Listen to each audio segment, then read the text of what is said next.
Ndagusuhuje ngo uhaye ikaze kuri Team of God TV. Tugeze mu gitondo cy'ubuhanuzi, mu gitondo cyo kuvugana n'Imana, mu gitondo cy'isengesho riduhuza n'Imana. Imana yo mu ijuru iguhe umugisha, ikwishimire. Misiyo y'Imana ku buzima bwawe muri uku kwezi kwa 9, itariki ya 22, umwaka ni 2025. Reka Imana ivugane nawe muri iki gitondo. Umva rino sengesho, nyemerera ntugende ntagusengeye. Ntugende udasoje iyi video ubashe kumva buri kimwe cyose kirimo, buri kimwe cyose Imana yampaye kuvugiramo. Ndagira ngo ngukorereho umugisha, ubuzima bwawe buhinduke, ubeho ubuzima bwiza, ubuzima bunejeje, ubuzima wishimye, ubuzima burimo Kristo. Ndagira ngo tumene amabanga ya Satani muri iki gitondo. Umunsi wawe ukugendekere neza, umunsi wawe ube mwiza, umunsi wawe ube uwo guhirwa, umunsi wawe ube umunsi Satani atagira access cyangwa ngo abe ufiteho uburenganzira. Niba uri umukristo ukaba wizera Yesu nk'umwami n'umukiza, niba hari icyo Imana yakubwiye, niba wizera ko Imana ifite uruhare runini ku buzima bwawe, ndagusabye ntugende utasoje kumva ino video ngo wumve icyo Imana yantumye ku buzima bwawe, nanjye mbashe kugabanukirwa. Ndumva nifuza kugusengera nkagukoreraho umugisha kandi kava ku buzima bwawe, ubuzima bwawe bukareka kurangwamo n'imbaraga z'umwijima, bukareka kurangwamo n'imbaraga za Satani. Nyemerera mbanze ntegura umutima wawe dusengane. Iyi ngiyi ni Team of God TV, njyewe nitwa Prophet Alexis. Reka tugirane igitondo cy'umugisha, igitondo cyiza kirimo ibyishimo, kirimo kuganira n'Imana no kuvugana n'Imana. Imana yo mu ijuru ikwishimire, Imana yo mu ijuru iguhe byose wifuza. Reka dusenge. Uwiteka Mana, ndagushimye, turagushimiye, tugucire bugufiya. Icyubahiro ni icyawe, wowe uvuga bikaba, wategeka bigakomera. Turi imbere yawe abana bawe, turi imbere yawe abagaragu bawe, turi imbere yawe twaragukurikiye. Mu izina ryawe gira Kristo, ndagusabye nanjye ngeze ahera hawe, ngeze ku musozi wawe, ngiye gusohoza ubuhanuzi wampaye, ngiye kubwira ubwoko bwawe. Mu izina ryawe gira Kristo, ndagira ngo ubanzuze Data, twogesha amaraso y'umwana wawe yaviriye ku musaraba, igitinyiro cyawe n'igikundiro cyawe kibashe kutugeraho. Sengeye buri wese ari gukurikirana na Team of God TV muri aka kanya, muhe imbaraga zikiza, muhe imbaraga zigira neza, muhe imbaraga zimukura mu byaha, muhe imbaraga zimuhereza Mwami Imana buri kimwe cyose akwifuzaho, muhe imbaraga zisohoza amasezerano yawe. Hari uri kunyumva arwaye, hari uri kunyumva buraye, hari uri kunyumva afite inzara, hari uri kunyumva adafite akazi, hari uri kunyumva afite icyifuzo ari gusengera, bitewe n'isaha nyumvishirizeho n'ikigerageza ariho n'umusozi ariho n'igihugu yaba arimo icyo ari cyo cyose, apfa kuba yumva ururimi rw'ikinyarwanda cyangwa se Mwami yumva ururimi rw'umwuka. Ndagusabye kugira ngo uzuvugane nawe kandi akubonereho Mwami Imana ukuboko kwiza, akubonereho umugisha, abone impinduka, umuremera amashimwe.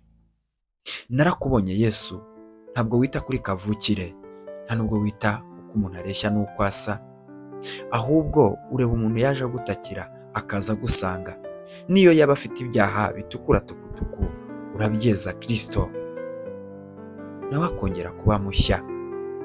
Gira mushya rero buri wese arimo aranyumva, umuhereze bishyashya, umuhereze akazi gashya, ubuzima bushya butarimo amarira, imyambaro mishya itarimo abarozi n'abapfumu, umuhereze kuba heza, umuhereze ibyishimo bishya biturutse kuri wowe. Mwami, ibi ngibi ndi kubisaba nizeye mpagaze mu butware bwawe. Ndagusaba kugira ngo uzutangirane natwe, usozanye natwe. Buri kimwe cyose kiri buvugirwe hano kibe kiri mu mbaraga zawe n'umwuka wawe wera. Ndagushimiye, izina ryawe nirihabwe icyubahiro Yesu, amen. Imana yo mu ijuru iguhe umugisha, Imana yo mu ijuru ikwishimire. Iyi ngiyi ni Team of God TV.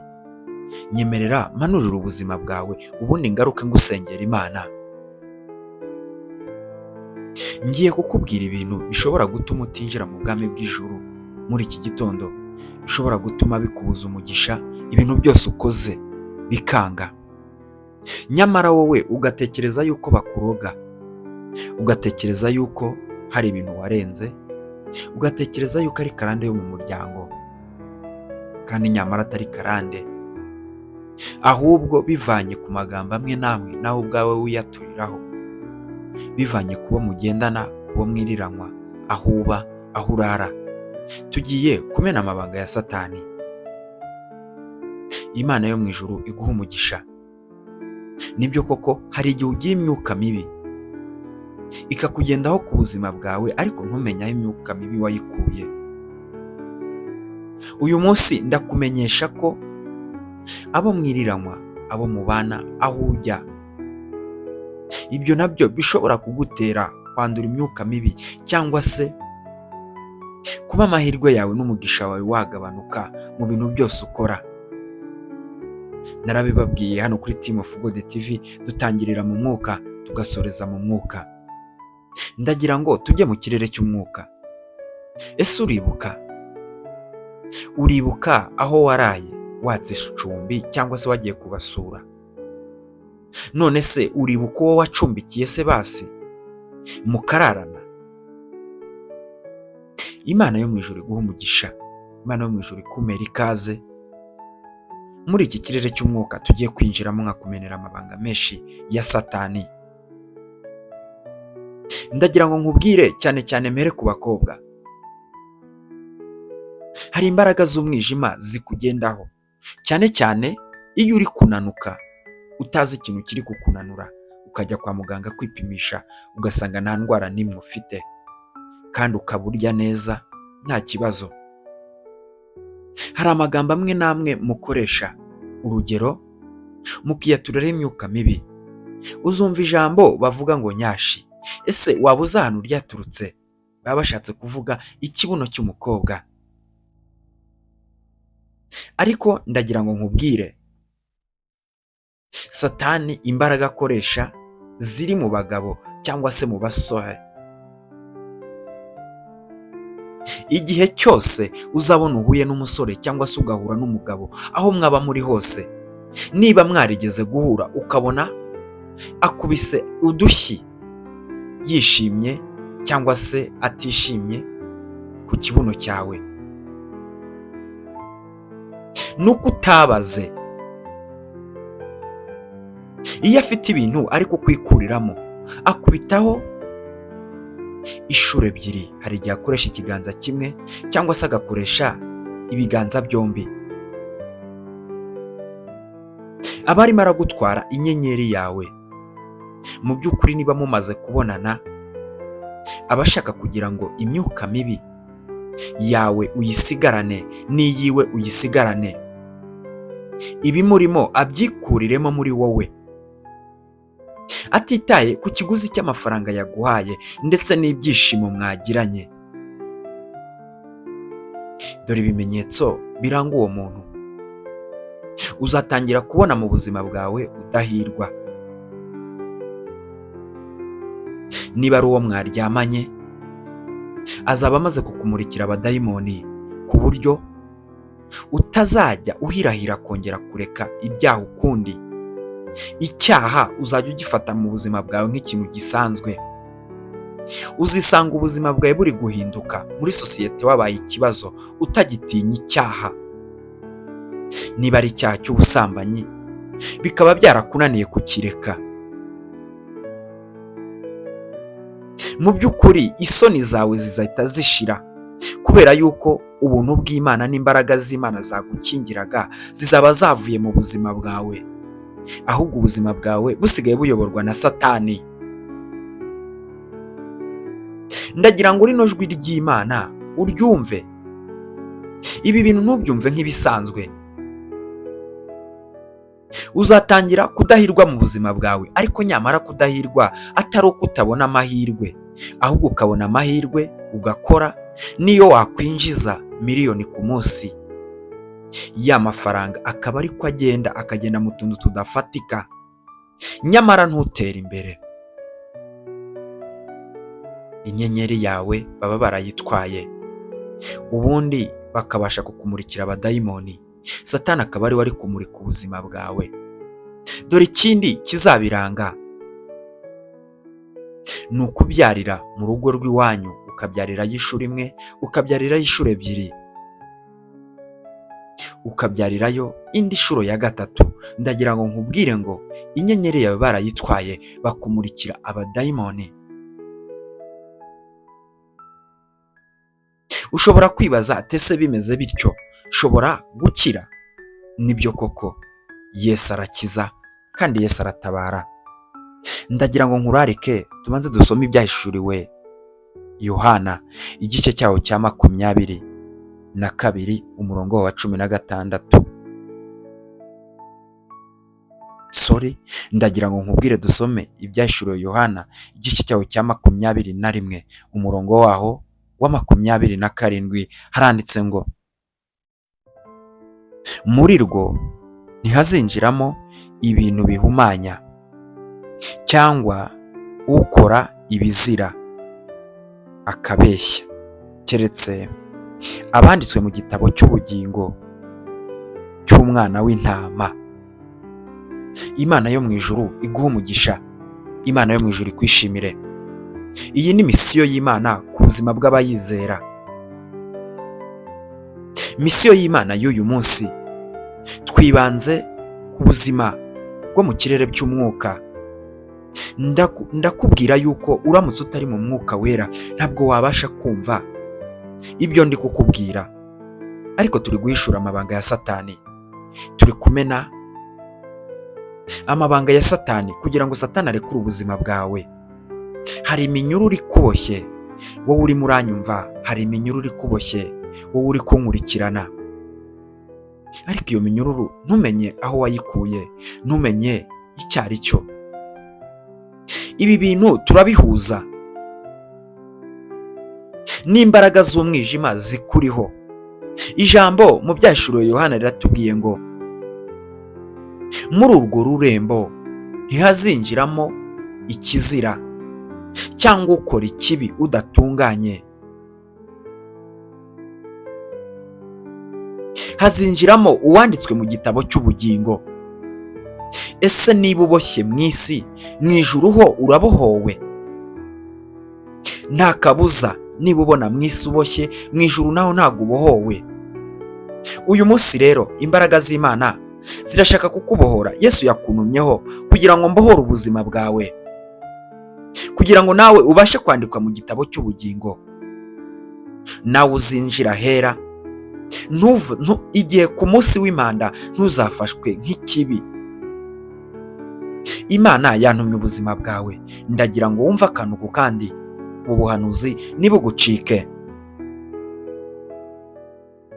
Undi muntu ni umuntu yibwe umwenda w'imbere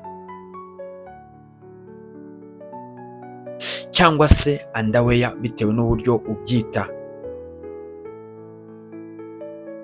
Ushobora kwibwa umwenda w'imbere, cyane cyane ku bakobwa, cyane cyane ku bamama. Satani akunda kubasabira aho ngaho. Rimwe na rimwe ukarwara indwara zitandukanye ntumenye impamvu. Rimwe na rimwe ugashaka ntubone urubyaro. Rimwe na rimwe ukongera kubona imihango idakama, ukagira uburwayi mu by'ukuri ukifuza bikanga. Nawe ndagira ngo utege amatwi wumve neza icyo Imana yantumye ku buzima bwawe no ku mibereho yawe. Nta kabuza wibwiwe uwo mwenda ntiwabiha agaciro, urabyihorera, ariko byaragukurikiranye. Bawujyanye mu bapfumu bajya kukurogesha, bakwiba inyenyeri yawe, bakumurikira abadayimoni. Niyo mpamvu utajya uhirwa mu buzima bwawe, niyo ntandaro yo kutabona urubyaro, niyo ntandaro yo kubona uburwayi kuva bikabije, niyo ntandaro yo kurwara igifu kidakira. Hari igifu cy'ikirogano kidakira. Iteka ujya kugera ku mugisha ukawubura, umugisha ukaguca mu myanya y'intoki, kandi wabonaga wawugezeho kandi usenga. Ndagira ngo iki kintu ugihe agaciro, usengere uyu munsi. Senga Imana ibashe kukubohora. Nyemerera utindane nanjye ubundi ngo usengere isengesho rikubohora, rigutandukanya n'iyo myuka mibi. Undi muntu mfitiye ubutumwa nshaka gukoreraho umugisha ni umuntu uri kunyumva ashaka kwakira Yesu nk'umwami n'umukiza mu buzima bwe, akarekura ibyaha ndetse n'igisa nacyo. Uwo muntu arihariye, ntabwo yigeze agira amahirwe, agerageza gushaka gukizwa bikanga, agakizwa ariko ejo akongera akabisubiramo, agasubira mu byaha, abivamo yongera abijyamo. Nawe ngufitiye ubutumwa. Ndashaka ko uyu munsi ubuzima bwawe n'ubugingo bwawe byandikwa mu gitabo cy'ubugingo. Abo bantu bakuroga, abo bantu bakugambanira, abo bantu bakuvuga nabi, abo bantu batagufasha ngo uve mu bukene ndetse no mu kigeragezo, ndagira ngo nkubwire ngo ujye ubasomera rino jambo, cyangwa se nawe ujye wibuka rino jambo rivuga ngo ikizira ntikizinjira hera.